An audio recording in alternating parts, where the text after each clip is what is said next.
everyone. The wonderful Peter Clayton is behind the camera. I'm Jeremy Cordeaux. Welcome to the Garage and the Court of Public Opinion. It might seem like a strange sort of venue to have a court,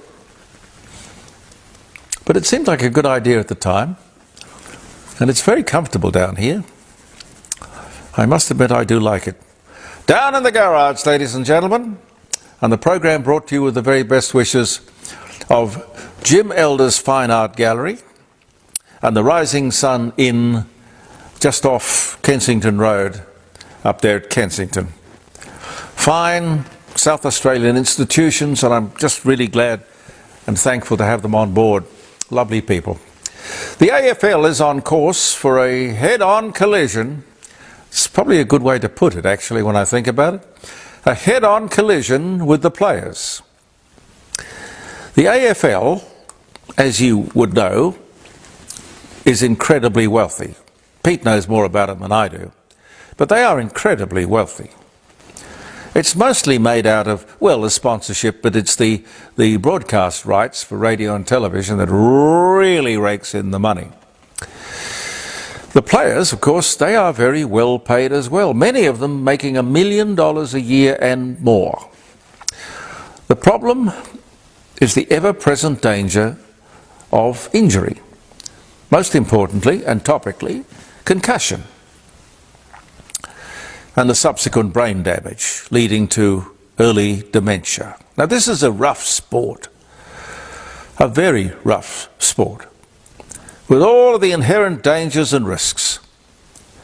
I don't believe that helmets, they're talking about helmets, but I don't think that's the answer. Pete?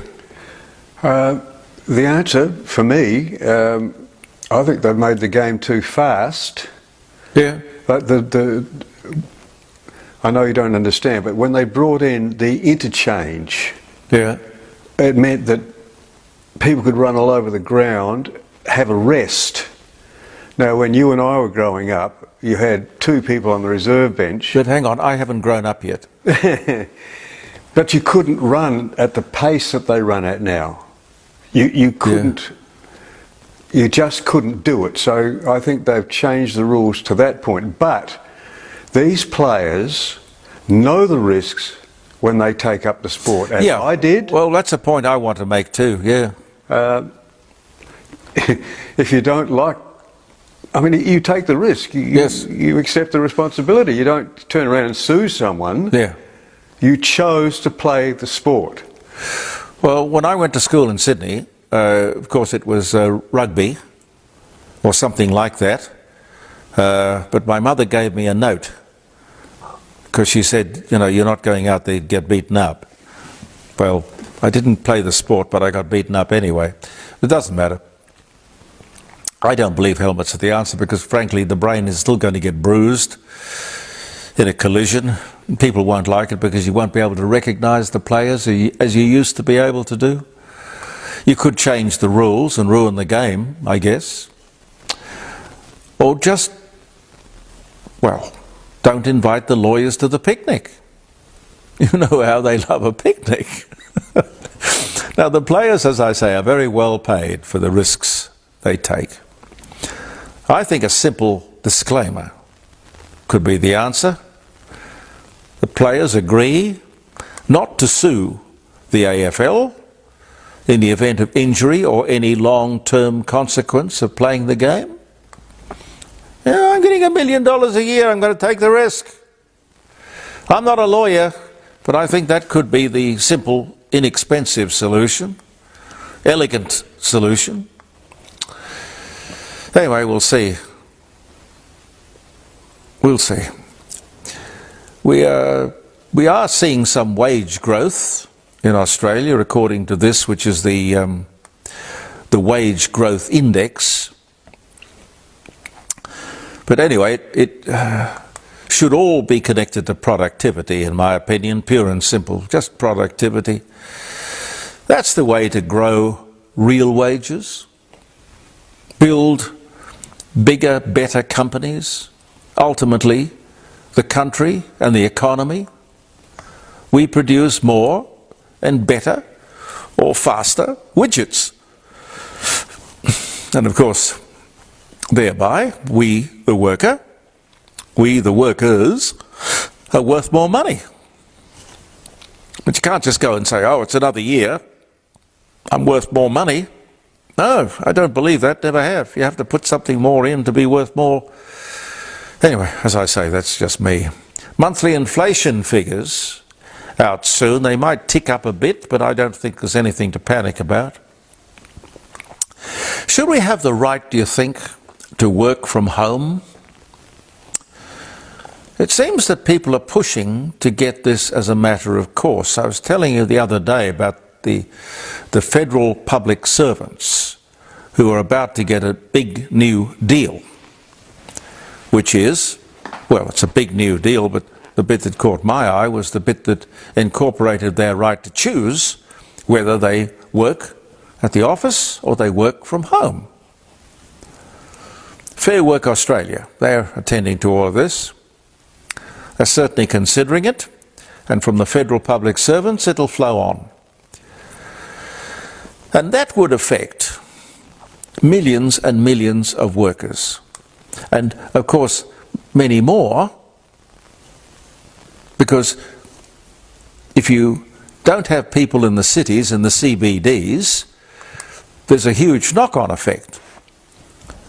You know, think of the cafes and all of the other associated businesses that rely on the city worker. I don't think it's a good idea. Working from home, I mean. I did it reluctantly when, in the middle of COVID, they sent us home from the radio station. I do it joyfully now from the same dining room table. But I do it now because that's the studio. That's the program on a Friday morning. But would I rather be in a studio? Probably. Yep, probably.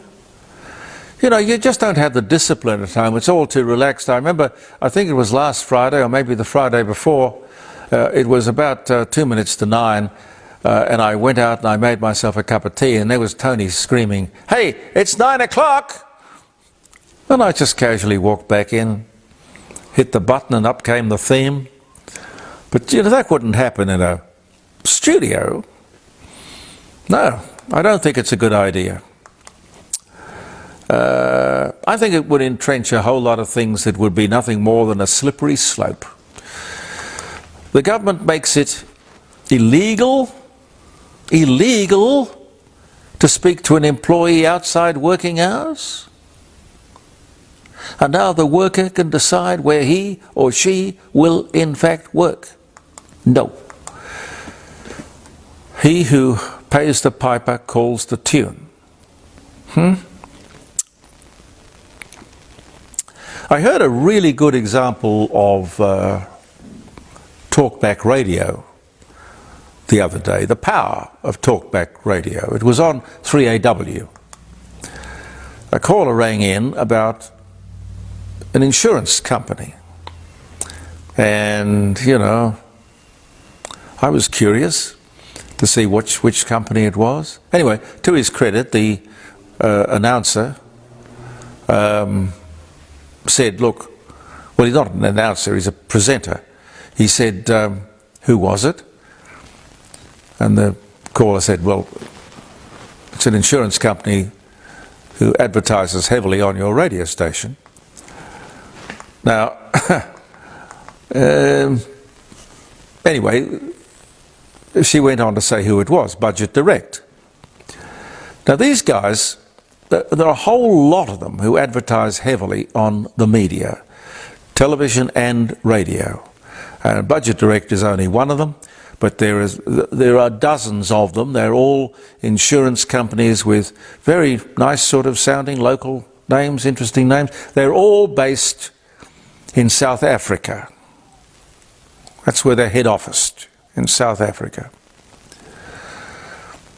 Now, I don't know anything about Budget Direct, but they spend an absolute fortune, as I say, on advertising, and I must say very clever and very good, very entertaining commercials.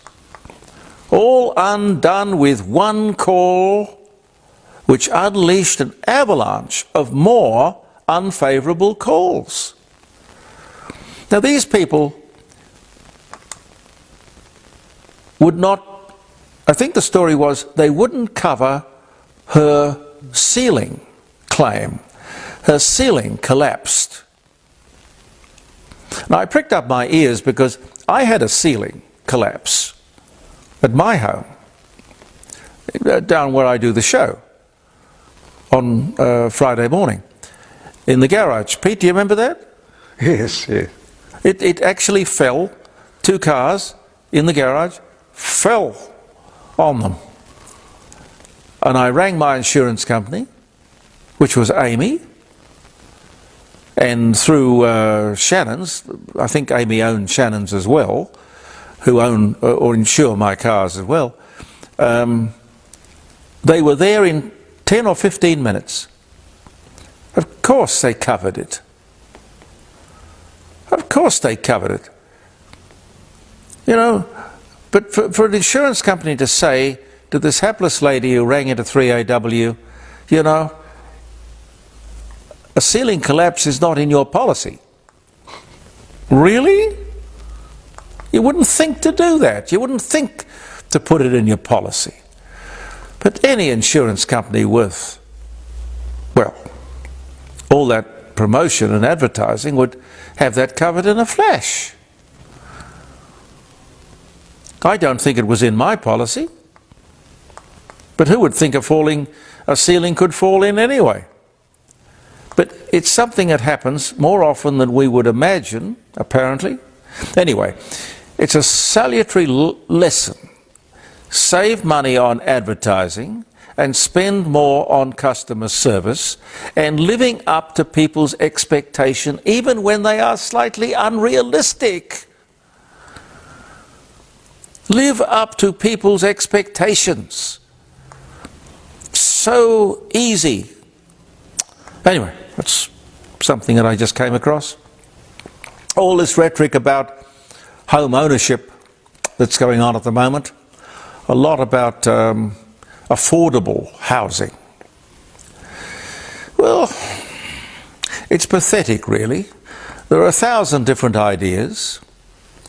As I say, particularly when dealing with the government, the road to hell is paved with good intentions. You know, we mean well, we're trying to make friends and influence people. Well, nothing has changed, really.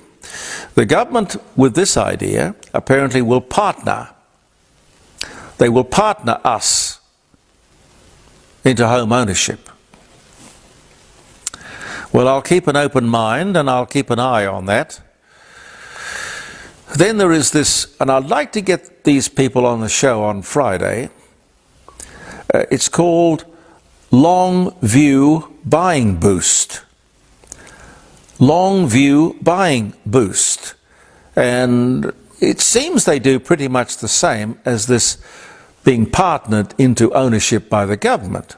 Well, back in my day, when the bank of mum and dad didn't exist, you had the deposit that you scraped up, and you and your wife went out and worked, and you probably lived off her salary and banked yours. I don't know, that's what I did.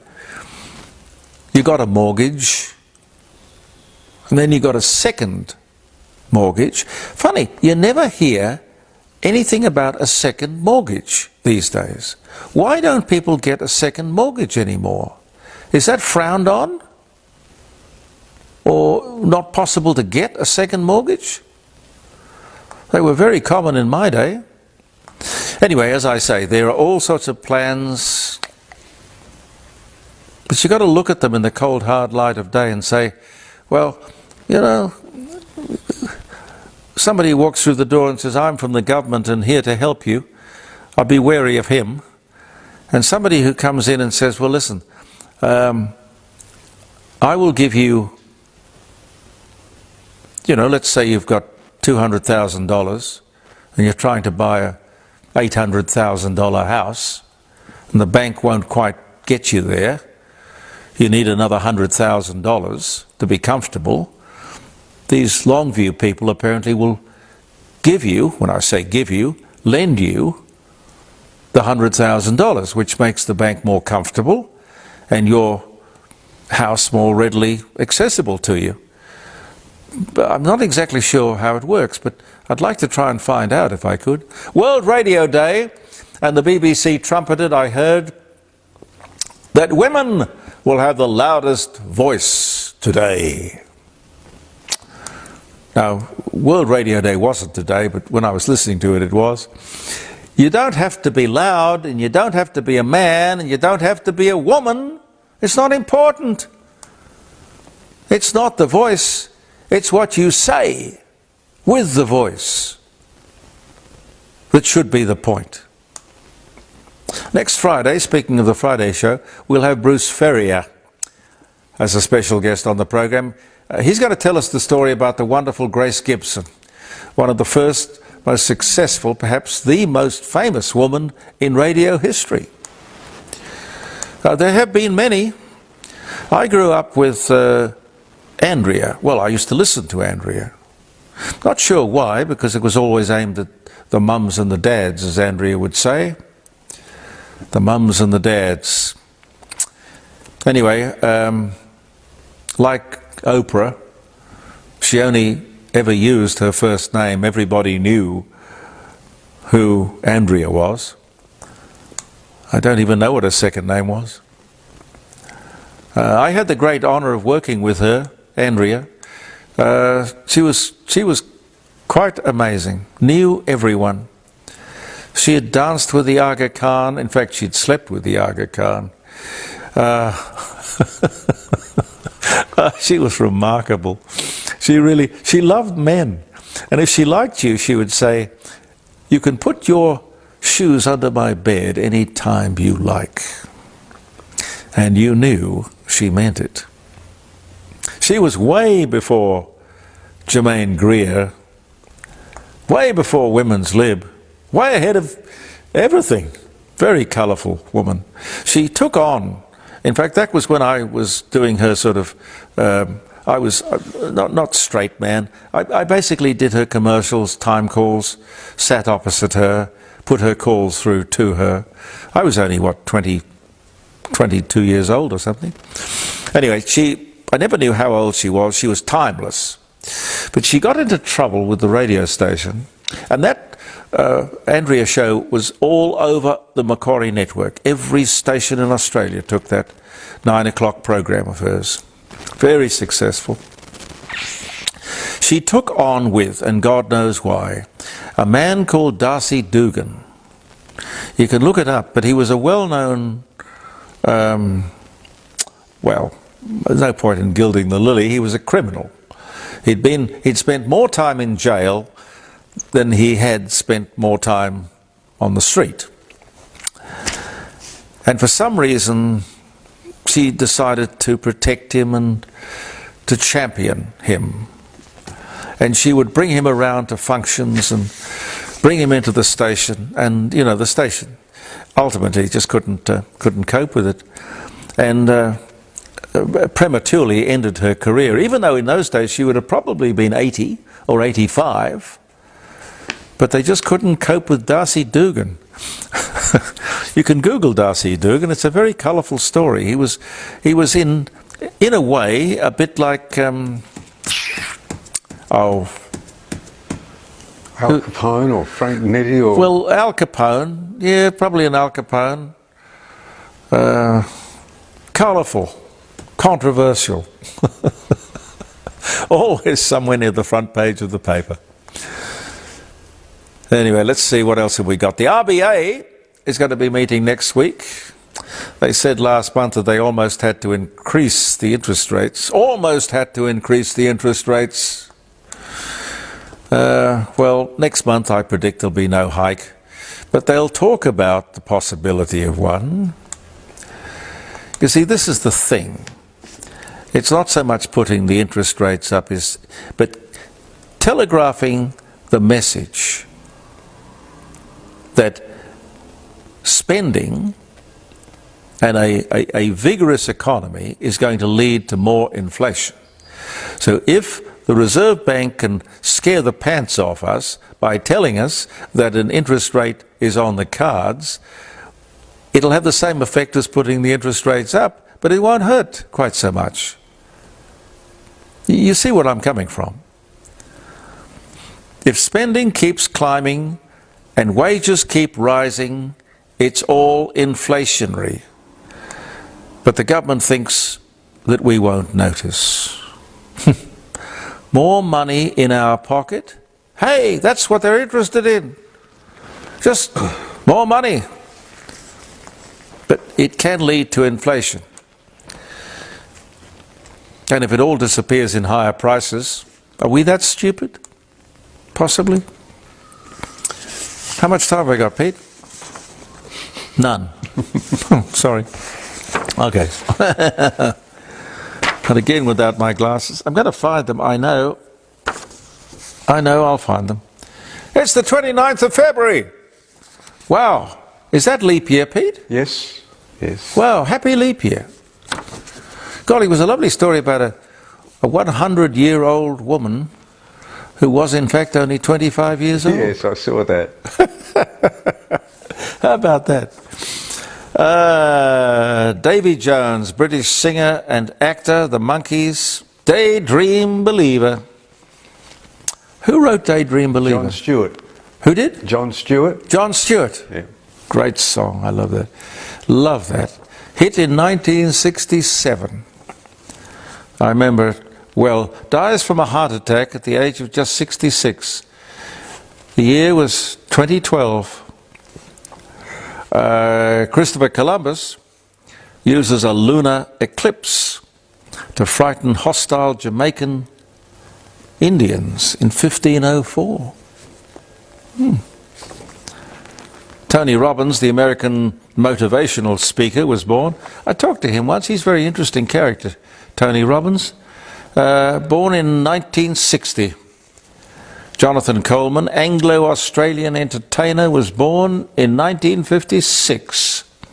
Australian swimmer Dawn Fraser records the fastest 100-metre freestyle of her brilliant career, smashing her own record of 58.9 seconds in Sydney.